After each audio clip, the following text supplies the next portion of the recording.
आज के दौर में रउआ पीठी में के खंजर घोंपत बा आ ऐसन लोग से कैसे बचल जा सकेला जाने खातिर ई गजल सुन के जाइब। लोग दुनिया में बहुत बाटे गिरावे वाला, लोग दुनिया में बहुत बाटे गिरावे वाला, खोज लो से न मिले केहू उठावे वाला, खोज लो से न मिले केहू उठावे वाला।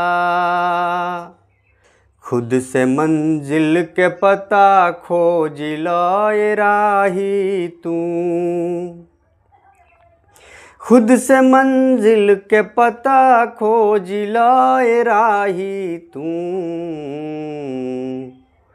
राह भटकल हमें अब राह दिखावे वाला, राह भटकल हमें अब राह दिखावे वाला। काम कवनो जे कर राज न खोल पहिले, काम कवनो जे कर राज न खोल पहिले। हाथ अक्सर मले हर भेद बतावे वाला, हाथ अक्सर मले हर भेद बतावे वाला। कम जे बोलत रहे उ आज जुबां पर बाटे, कम जे बोलत रहे उ आज जुबां पर बाटे। हो गईल शोर में गुम शोर मचावे वाला, हो गईल शोर में गुम शोर मचावे वाला। बात बिगड़ी त बिगड़ते रही जाने कबले, बात बिगड़ी त बिगड़ते रही जाने कबले। बात यही से कर बात बनावे वाला, बात यही से कर बात बनावे वाला।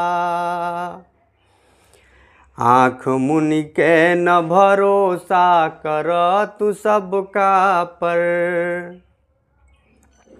आँख मुनि के न भरोसा कर तू सबका पर। घात कर दे न कहीं हाथ मिलावे वाला, घात कर दे न कहीं हाथ मिलावे वाला। देखो आकाश यहाँ तहरले बाटे नाही, देखो आकाश यहाँ तहरले बाटे नाही। दर्द सबका लगे बा नींद उड़ावे वाला, दर्द सबका लगे बा नींद उड़ावे वाला।